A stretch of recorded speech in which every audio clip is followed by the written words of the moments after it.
Hello my dear aspirants, welcome back to my channel. आज से हम अपना स्टार्ट कर रहे हैं पॉलिटी का सेशन। तो आज हम पढ़ेंगे चैप्टर 1 हिस्टोरिकल बैकग्राउंड। इसको हम अच्छी तरह समझेंगे। ये थोड़ा लेंथी चैप्टर है, इसको ध्यान से पढ़ना। कुछ एक्ट इसमें काफ़ी ज़्यादा इंपॉर्टेंट है, उससे क्वेश्चंस आते ही आते हैं, वो मैं आपको बता दूंगी। तो आप अपने पेन पेपर उठा लीजिए, मेरे साथ नोट्स बनाइए। चलिए स्टार्ट करते हैं अपना chapter 1 of M Laxmikanth historical background. अब देखिए, जब हम पढ़ते हैं हिस्टोरिकल बैकग्राउंड तो हम इसको दो कैटेगरीज में डिवाइड करते हैं। पहले हमें पढ़ना है कंपनी रूल, और दूसरा जो है हमारा जो सेकंड है वो कौन सा है, क्राउन रूल। तो कंपनी रूल 1773 से स्टार्ट हुआ था और 1858 तक था, और जो हमारा क्राउन रूल है वो 1858 से 1947 तक था। ठीक है, कंपनी रूल में हमें क्या क्या पढ़ना है, देखिए रेगुलेटिंग एक्ट पढ़ना है, amending act, Pitt's India act, charter acts पढ़ने हैं तीनों। तो इसमें जो इम्पोर्टेंट है वो रेगुलेटिंग एक्ट है आपका, पिट्स इंडिया एक्ट है और चार्टर एक्ट है। अमेंडिंग एक्ट इतना इम्पोर्टेंट नहीं है। फिर हम आते हैं क्राउन रूल पे। क्राउन रूल पे जो आपका है गवर्नमेंट ऑफ इंडिया एक्ट 1858, ये मैंने शॉर्ट में लिखा है, गवर्नमेंट ऑफ इंडिया एक्ट, आप फुल फॉर्म में लिखना। ICA means Indian council act, ये तीनों एक्ट पढ़ने हैं। इसमें 1909 का काफ़ी इंपॉर्टेंट है। फिर गवर्नमेंट एक्ट ऑफ 1919 इंपॉर्टेंट है, देन 1935 इंपॉर्टेंट है। ओके, और लास्ट में हम पढ़ेंगे अपना इंडिपेंडेंस एक्ट। तो चलिए फटाफट से पेन पेपर उठा लीजिए, नोट्स बनाना स्टार्ट कर दिए। ये मैंने आपको ओवरव्यू दिया इस चैप्टर में हम क्या क्या पढ़ेंगे। अब हम स्टार्ट करते हैं अपना पहला कंपनी रूल से, है ना। कंपनी रूल, इसके अंदर आता है हमारा रेगुलेटिंग एक्ट 1773। अब देखिए, जो हमारे गवर्नर जनरल ऑफ बंगाल थे, GOB means governor general of Bengal, इस एक्ट के थ्रू उनको क्या बना दिया गया था, सॉरी, जो गवर्नर ऑफ बंगाल थे उनको गवर्नर जनरल ऑफ बंगाल बना दिया था। ठीक है, GOB means governor of Bengal को क्या बना दिया था, GG means governor general of Bengal बना दिया था। और एग्जीक्यूटिव काउंसिल बनाई गई थी, जिसमें कितने मेंबर्स थे हमारे, 4 मेंबर्स थे। एग्जीक्यूटिव काउंसिल में 4 मेंबर्स थे। और जो हमारा फर्स्ट गवर्नर जनरल थे बंगाल के वो कौन थे, Warren Hastings, Lord Warren Hastings थे। ठीक है, और जो गवर्नर थे बंगाल और मद्रास वो क्या हो गए थे, सबऑर्डिनेट हो गए थे, मतलब कि उनकी पावर्स जो है उनकी पावर्स को कम कर दिया गया था। ठीक है, और जो हमारा सुप्रीम कोर्ट है वो एस्टैब्लिश कब हुआ था, कलकत्ता में हुआ था, ये हम सबको पता है, 1774 में। ठीक है, तो चलिए अब आप 1 मिनट वीडियो को पॉज कीजिए और देखिए आपको ये समझ में आया नहीं आया। जो मैं पढ़ा रही हूँ इसके साथ साथ आप अपनी स्टैंडर्ड बुक को भी देखना, तो आपको उसमें सारे पॉइंट्स क्लियरली हो जाएंगे। और जो स्टैंडर्ड बुक से मैंने 1-2 पॉइंट नहीं लिखे हैं क्योंकि वो इतने इंपॉर्टेंट नहीं है, इसमें आपको मिलेगा जो इंपॉर्टेंट है, जहाँ से हम क्वेश्चन पूछे जा सकते हैं। ठीक है, तो ये हो गया हमारा रेगुलेटिंग एक्ट। अब आता है हमारा अमेंडिंग एक्ट ऑफ 1781। देखिए, ये पहले बता रही हूँ मैं, इतना इंपॉर्टेंट नहीं है, बट स्टिल UPSC है तो हमें पढ़ना है, नहीं पता कब कहाँ से क्वेश्चन आ जाएगा। इसको हम बोलते हैं एक्ट ऑफ सेटलमेंट। इसको क्या बोलते हैं, एक्ट ऑफ सेटलमेंट भी बोला जाता है। अब इसमें क्या किया था कि जो सुप्रीम कोर्ट है ना, उससे पावर्स जो है ना उसको लिमिटेड रखा गया था। उससे पावर्स कुछ मैटर पे छीन लिया था ताकि सुप्रीम कोर्ट जो है वो पावरफुल ना बन सके, कंपनी के पास भी पावर रहे। तो इसमें क्या हुआ था, अब जो सुप्रीम कोर्ट है वो किस किस के एक्शंस पे कुछ भी नहीं बोल सकता था। पहला जो आपकी गवर्नर जनरल है बंगाल के, और प्लस में जो उनकी काउंसिल है वो कुछ भी करें, सुप्रीम कोर्ट जो है वो उनसे पूछ नहीं सकता था आपने ये डिसीजन क्यों लिया है, कैसे किया, क्या।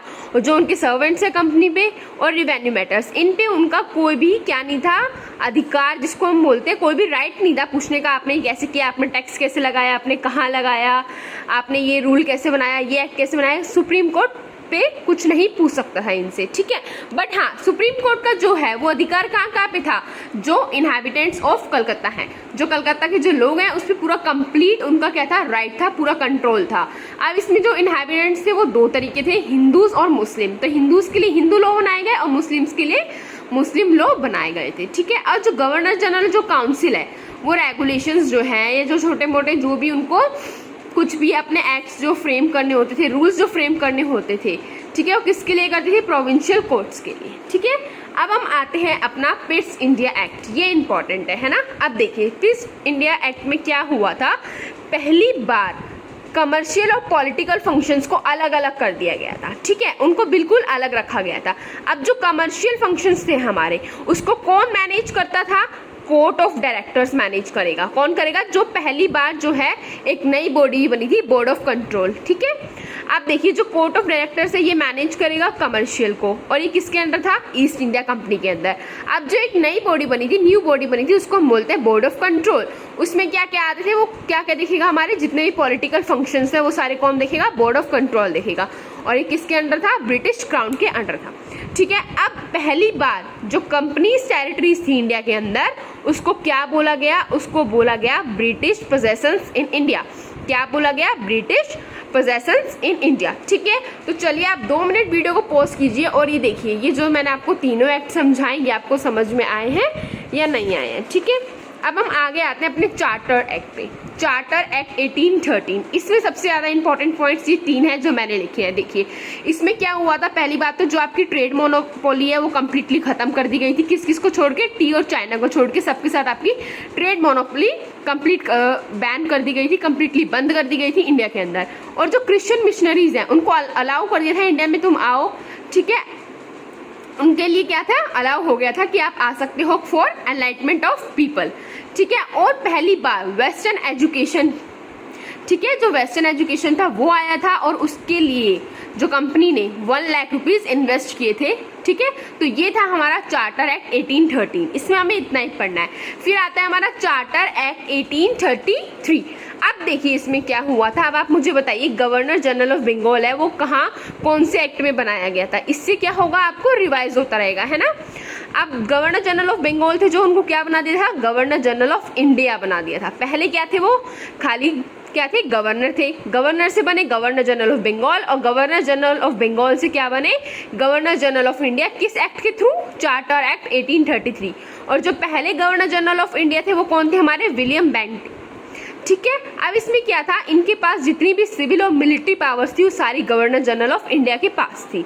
ठीक है, अब क्या किया गया था, जो गवर्नर जनरल ऑफ जो गवर्नर्स थे बॉम्बे के और मद्रास से, उनकी पावर छीन ली गई थी। मतलब उनकी जो लेजिस्लेटिव पावर्स है अब उनको बहुत कम कर दिया गया था, क्योंकि सारी पावर्स किसके पास थी, गवर्नर जनरल ऑफ इंडिया के पास थी। अब देखिए जो प्रीवियस एक्ट्स थे, मतलब जो पहले के जो एक्ट्स थे उनको बोला जाता था यहाँ पे रेगुलेशंस, पर अब इस चार्टर एक्ट के अकॉर्डिंग क्या हो गया, जो लॉज बनेंगे उनको हम क्या बोलेंगे, एक्ट्स बोलेंगे। अब इधर बोल दिया कि पहले जो एक्ट थे उनको हम रेगुलेशंस बोलते थे, बट अब जो लॉज बनेंगे उनको हम क्या बोलेंगे, एक्ट्स बनेंगे। और एक सिस्टम इंट्रोड्यूस किया था ओपन कंपटीशन का, किसके लिए, फॉर सिविल सर्वेंट्स के लिए। ठीक है, तो ये क्या था हमारा चार्टर एक्ट 1833।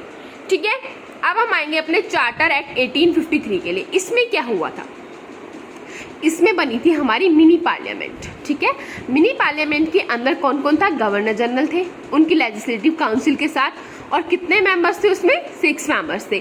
अब मुझे बताना जो पहले काउंसिल बनी थी उसमें कितने मेंबर्स थे और कौन से एक्ट में वो बनी थी। ठीक है, अब क्या हुआ, पहली बार लोकल रिप्रेजेंटेशन होने लगा लेजिस्लेटिव काउंसिल के अंदर। ठीक है, और उसके अंदर जो थे 4 मेंबर्स थे वो कहाँ कहाँ से लिए गए थे, मद्रास, बॉम्बे, बंगाल और आगरा, इन 4 जगह से 4 मेंबर्स को लिया गया था। ठीक है, अब क्या किया गया था, जो कंपनी रूल्स है उसको एक्सटेंड कर दिया गया था अनलिमिटेड पीरियड के लिए, कोई टाइम फिक्स नहीं था और उसको हमने एक्सटेंड कर दिया था। तो ये था हमारा चार्टर एक्ट 1853। तो देख लीजिए आप, ये चार्टर एक्ट है और ये क्या है, ये भी हमारे चार्टर्स एक्ट है 1813, 33 एंड 53। ये सारे आपको समझ में आ गए, वीडियो पॉज करके देखना है ना, और फिर इसको एक बार बुक्स के थ्रू भी गो थ्रू होना।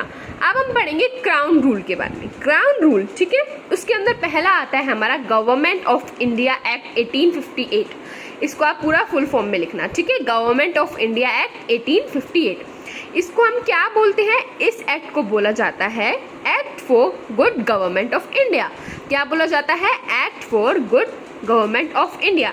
अब इसमें क्या किया गया था, EIC मतलब ईस्ट इंडिया कंपनी को अबोलिश कर दिया गया था, ठीक है, खत्म कर दिया गया था, और जितनी भी पावर्स थी वो किसके हाथ में चली गई थी, ब्रिटिश क्राउन के हाथ में सारी पावर्स को दे दिया गया था, ठीक है, और EIC कंप्लीटली आपकी जो है खत्म हो गई थी। अब जो गवर्नर जनरल ऑफ इंडिया है उनको क्या बना दिया था, उनको बना दिया था वाइसरॉय ऑफ इंडिया। पहले क्या बने, देखिए, पहले वो थे गवर्नर ऑफ बंगाल, फिर governor general of Bengal, then governor general of India, और अब क्या बना दिया था, वाइसरॉय बना दिया था। कौन से एक्ट के थ्रू, बताओ आप मुझे, वाइसरॉय कौन से एक्ट के थ्रू बनाया है। अब जो फर्स्ट वाइसरॉय थे वो थे हमारे लॉर्ड कैनिंग। कौन थे? लॉर्ड कैनिंग थे। अब जो डबल गवर्नमेंट का सिस्टम था वो भी इधर खत्म कर दिया गया था, ठीक है। मतलब वो जो हमने बनाए थे ना court of directors and board of control, वो कंप्लीटली खत्म कर दिए गए थे। एक नया ऑफिस क्रिएट हुआ था, कौन सा? Secretary of state for India. India के लिए क्या बनाया था? SOS, सेक्रेटरी ऑफ स्टेट बनाया गया था, जिसके मेंबर्स कहाँ थे? ब्रिटिश कैबिनेट से थे मेंबर। और इसको असिस्ट कौन करता था? सेक्रेटरी ऑफ स्टेट को असिस्ट कौन करता था? उन्होंने एक काउंसिल बनाई जिसके अंदर थे 15 मेंबर्स, और उस काउंसिल का चेयरमैन किसको बनाया? सेक्रेटरी ऑफ स्टेट को ही चेयरमैन बनाया, ठीक है। आई होप ये आपको क्लियर होगा। तो ये हमारा एक्ट हो गया कंप्लीट। अब हम आएंगे इंडियन काउंसिल एक्ट ऑफ 1861। इसमें क्या हुआ था? इसमें पहली बार इंडियंस को लॉ मेकिंग प्रोसेस में लिया गया था। मतलब ऐसा ऑफिशियली नहीं लिया गया था, बस उनको दिखाने के लिए कि हाँ तुम भी इन्वॉल्व हो, तो इंडियंस को लिया गया। अब जो वाइसरॉय थे उन्होंने क्या करना स्टार्ट किया? उनके पास पावर थी कि वो कुछ इंडियंस को नॉमिनेट कर सकते हैं एज नॉन ऑफिशियल मेंबर। मतलब उनको क्या बनाया जा रहा था? एक तरह से पागल बनाया जा रहा था। बोल रहे थे कि तुम इन्वॉल्व होगे, बट वो इन्वॉल्व नहीं थे, क्योंकि जो जितने भी लॉज थे वो कौन बना रहा था? आपका ब्रिटिश पार्लियामेंट बना रही थी। उनका एक अलग ही काउंसिल थी, वो ऑफिशियल काउंसिल थी, और इसमें इंडियंस को कैसे लिया गया? As a non official members को लिया गया। अब क्या हुआ? डिसेंट्रलाइजेशन का सिस्टम भी स्टार्ट हो गया। मतलब जैसे आपकी पावर्स ऐसे डिवाइड होने लगे। कैसे? जैसे किसी को आपने हेल्थ सेंटर दे दिया है ना, किसी को आपने एजुकेशन का दे दिया, किसी को आपने वुमेन डेवलपमेंट का दे दिया, ऐसे ऐसे डिपार्टमेंट को डिवाइड कर दिया गया था। पोर्टफोलियो सिस्टम भी आ गया था। मतलब हर किसी को डिपार्टमेंट नहीं, मतलब एक चैम्बर ऐसे देने लगे थे, आपको ये संभालना है, आपको ये संभालना है, और आपको ऐसा करना है। और जो वाइसरॉय था उसके पास क्या थी? Ordinance issuing power. ये आप सबको पता है, ऑर्डिनेंस इशूइंग पावर। मतलब जैसे इनकी मर्जी है, इनको कभी इमरजेंसी लगानी हो तो उसके अंदर मतलब छोटे मोटे जो भी इनको लॉज बनाने हैं या कुछ भी पास करना है ना। और इमरजेंसी कब तक लगेगी, जैसे हमें पता है अभी हम 6 मंथ्स के बाद फिर हमें फिर कंटिन्यू करना होता है पास करा के। तो ये सब पावर किसके पास थी? वाइसरॉय की पावर थी, ठीक है। अब न्यू लेजिस्लेटिव काउंसिल बनाई गई। कहाँ कहाँ पे? पंजाब में, नॉर्थ वेस्ट प्रोविंसेस में और बंगाल में। इन जगह नई लेजिस्लेटिव काउंसिल्स बनाई गई। तो ये क्या था आपका इंडियन काउंसिल एक्ट ऑफ 1861। अब हम पढ़ेंगे इंडियन काउंसिल एक्ट ऑफ 1892। अब देखिए इसमें क्या हुआ था। जो आपके इंडियन काउंसिल एक्ट 1861 में जो नॉन ऑफिशियल मेंबर्स जो वाइसरॉय ने नॉमिनेट किए थे उसको इंक्रीज कर दिया गया था। कहाँ कहाँ पर? सेंट्रल में भी और प्रोविंसेस में भी, दोनों लेजिस्लेटिव काउंसिल्स में इनको इंक्रीज कर दिया गया था। और क्या हुआ था? जो फंक्शंस थे ना लेजिस्लेटिव काउंसिल के, उसको भी इंक्रीज किया गया था। इसके अंदर क्या एड ऑन कर दिया था कि अब उनके पास पावर है, वो बजट को लेकर भी डिस्कशन कर सकते हैं, बजट के बारे में भी अब वो अपनी बात रख सकते हैं, ठीक है। अब जो हमारी सेंट्रल लेजिस्लेटिव काउंसिल है, इसको कौन हैंडल करता था? वाइसरॉय हैंडल करता था। पर किसके रिकमेंडेशन पे करता था? प्रोविंशियल लेजिस्लेटिव काउंसिल मतलब PLC और बंगाल चैम्बर ऑफ कॉमर्स, इनके रिकमेंडेशन पे ये इनको हेड करता था, ठीक है। कौन? वाइसरॉय हेड करता था सेंट्रल लेजिस्लेटिव काउंसिल को। अब देखिए जो हमारी प्रोविंशियल लेजिस्लेटिव काउंसिल थी PLC, इसको कौन करता था? इसको गवर्नर करता था। किसकी रिकमेंडेशन पे? आपके district boards, municipalities, universities and trade associations, ठीक है। आई होप आपको ये एक्ट भी क्लियर होगा अच्छी तरह। वीडियो पोस्ट करिए और फिर आप एकदम सोचिए कि मैंने क्या पढ़ाया है और उसको रिकॉल कीजिए ताकि ये आपको याद रहेगा। अब हम आएंगे अपने most important act Indian council act 1909। बहुत बार यूपीएससी ने इससे क्वेश्चन पूछा। अब देखिए इस एक्ट में क्या था। सबसे पहले इस एक्ट को हम क्या बोलते हैं? Morley Minto reforms. ये एक्ट किसके नाम से जाना जाता है? मोर्ले मिंटो रिफॉर्म्स के नाम से जाना जाता है, ठीक है। अब इसमें क्या हुआ था? जो आपकी लेजिस्लेटिव काउंसिल है उसका साइज को बढ़ा दिया गया था। कैसे? लेजिस्लेटिव काउंसिल आपकी 2 पार्ट्स में डिवाइडेड है। Central legislative council, full form आप लिख लीजिएगा। CLC means central legislative council, PLC means provincial legislative council. इसमें क्या था? पहले जो आपकी CLC थी उसके अंदर 16 मेंबर्स थे, उसको बढ़ा के कितना कर दिया था? 60 कर दिया था। अब PLC थी वो यूनिफॉर्म नहीं थी, ठीक है। उसका हमें ये नहीं पता था कितने मेंबर्स थे कितने नहीं थे, मतलब वो यूनिफॉर्म में नहीं थी कि इतने मेंबर्स इधर से लिए इतने मेंबर्स इधर से लिए, वो नॉट यूनिफॉर्म थी आपके, ठीक है। बट जो PLC थी वो क्या थी? नॉन ऑफिशियल मेजोरिटी वाले जो लोग थे, है ना, नॉन ऑफिशियल्स। और जो आपकी सीएलसी थी जो मेन थी वो क्या थी आपकी सेंट्रल, वो थी ऑफिशियल मेजोरिटी, ठीक है, वो ऑफिशियली लोग थे, ठीक है। अब फर्स्ट टाइम क्या हुआ था, association of Indians with executive councils, Indians का जो एसोसिएशन है वो किसके साथ हुआ था, एग्जीक्यूटिव काउंसिल्स के साथ हुआ था। और उसमें जो हमारे पहले इंडियन थे वो कौन थे, सत्येंद्र प्रसाद सिन्हा, कौन थे, सत्येंद्र प्रसाद सिन्हा थे। और फर्स्ट टाइम क्या हुआ था, कम्युनल रिप्रेजेंटेशन मिली थी मुस्लिम को। कम्युनल रिप्रेजेंटेशन मतलब क्या होता है, उनको सेपरेट एक इलेक्टोरेट दिया गया था, ठीक है, मुस्लिम्स को। तो ये क्या था हमारा इंडियन एक्ट 1909। और एक और इम्पोर्टेंट बात, जो लॉर्ड मिंटो है ना, उनको हम बोलते हैं फादर ऑफ कम्युनल इलेक्टोरेट, इसलिए इसका नाम था मोरले मिंटो रिफॉर्म्स, ठीक है। इस टाइम पे यही वाइसरॉय थे Minto, father of communal electorate, ठीक है। अब हम पढ़ते हैं गवर्नमेंट ऑफ इंडिया एक्ट 1919, ये भी इंपॉर्टेंट है, GOI एक्ट 1919। इसको हम क्या बोलते हैं, इसको हम बोलते हैं मोंटेग-चेल्मसफोर्ड रिफॉर्म्स, ठीक है, ये नाम आप याद करना। अब इसमें क्या हुआ था, इसमें जो सेंट्रल और प्रोविंशियल सब्जेक्ट्स है ना, उनको डिवाइड कर दिया गया था, सेपरेट कर दिया गया था। अब जो सेंट्रल थी उसमें क्या हुआ था, मतलब कुछ ऐसे सब्जेक्ट थे जिनके पास सिर्फ सेंटर को ही पावर थी, और प्रोविंशियल सब्जेक्ट को बाइफिक्रेट किया था, मतलब जो आपकी प्रोविंसेस हैं उसमें सब्जेक्ट्स को दो कैटेगरीज में और डिवाइड किया था, एक था ट्रांसफर्ड, एक था रिजर्व। अब दोनों ही किसके अंडर आते थे, गवर्नर के अंडर आते थे, पर जो ट्रांसफर्ड था वो किसको रिस्पॉन्सिबल था, लेजिस्लेटिव काउंसिल को रिस्पॉन्सिबल था, रिस्पॉन्सिबल टू लेजिस्लेटिव काउंसिल। और जो रिजर्व था वो रिस्पॉन्सिबल नहीं था, नॉट रिस्पॉन्सिबल। अब जब हम इन दोनों को मिला देते हैं, ट्रांसफर्ड और रिजर्व, इन दोनों को मिला के बनता है हमारा डायरकी। क्या था, डायरकी। तो डायरकी भी इधर इंट्रोड्यूस किया गया था, ठीक है। अब पहली बार बाइकैमरलिज्म आया था, पहली बार क्या आया था, बाइकैमरलिज्म आया था। मींस अब जो है हमारे दो हाउसेज होंगे, upper house and lower house, जैसे आज हमारे पार्लियामेंट में है ना upper house and lower house, Rajya Sabha and Lok Sabha, ऐसे ही फर्स्ट टाइम इधर इंट्रोड्यूस हुआ था। फर्स्ट टाइम आपका इंट्रोड्यूस हुआ था डायरेक्ट इलेक्शंस। आज से पहले जो थे इनडायरेक्ट इलेक्शंस या नॉमिनेटेड के थ्रू जो भी हो रहे थे, अब थे आपके डायरेक्ट इलेक्शंस, ठीक है। और क्या कहा गया था इस एक्ट में, जो आपके 360 मेंबर है वाइसरॉय काउंसिल्स के, वो क्या होने चाहिए, इंडियंस होने चाहिए। मतलब ऐसे आपकी 6 लोगों की कमेटी है तो उसमें से जो है आपके 3 इंडियंस होने चाहिए। और सेपरेट इलेक्टोरेट्स इस एक्ट्स में दिए गए थे, किस किस को, 6 को, जो आपके इंडियन क्रिश्चियंस हैं उनको, एंग्लो इंडियंस को और यूरोपियंस को, ठीक है। तो ये था हमारा क्या 1919 का एक्ट, और ये था 1909 का एक्ट। वीडियो पोस्ट कीजिए और एक बार देखिए आपको कितना समझ में आया, कितना याद हुआ, है ना। अब हम चलते हैं इधर, थोड़ा सा और रह रहा है 1919 में। अब इसमें क्या हुआ था, पब्लिक सर्विस कमीशन को भी एस्टैब्लिश किया गया था 1926 के अंदर।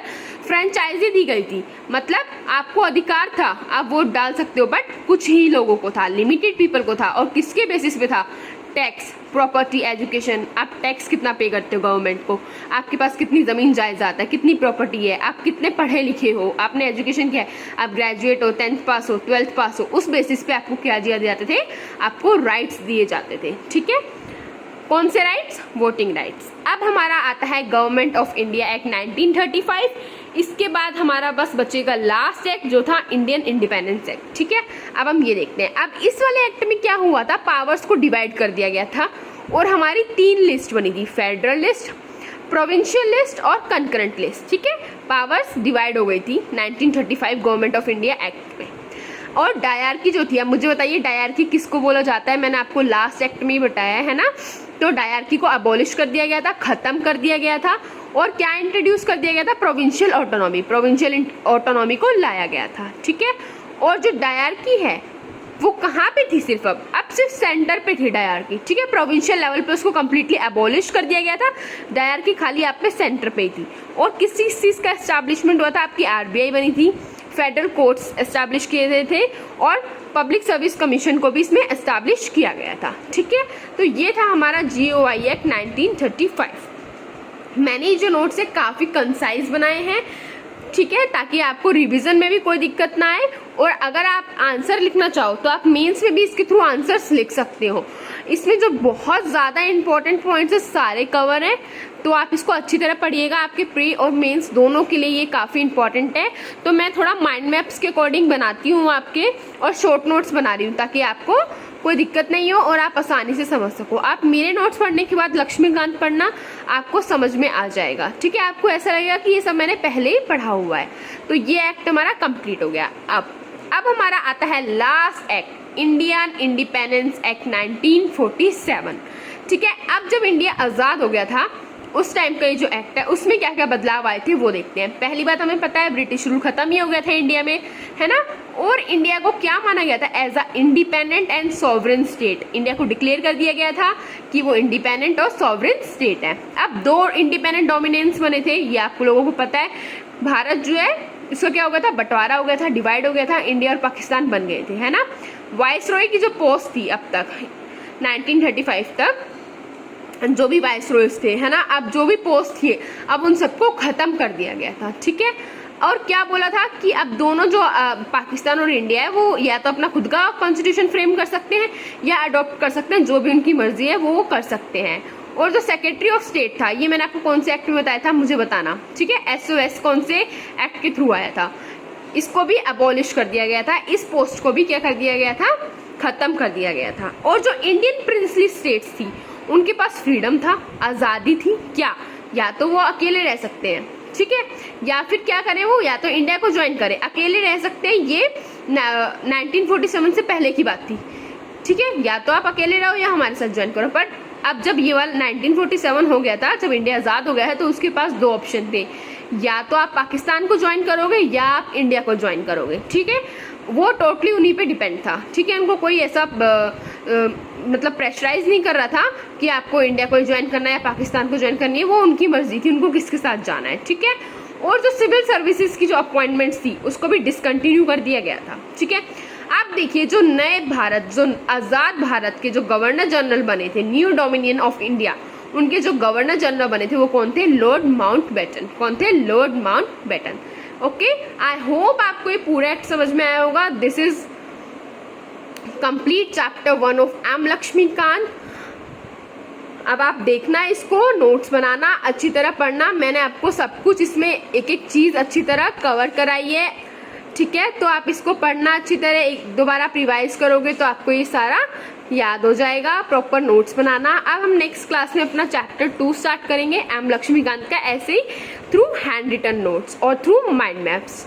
सो मिलते हैं हम आपको कल के लेक्चर में। तब तक के लिए बाय, टेक केयर, अच्छे से पढ़ना, और कोई भी डाउट्स आता है तो आप मुझसे कमेंट में पूछना। Have a nice day.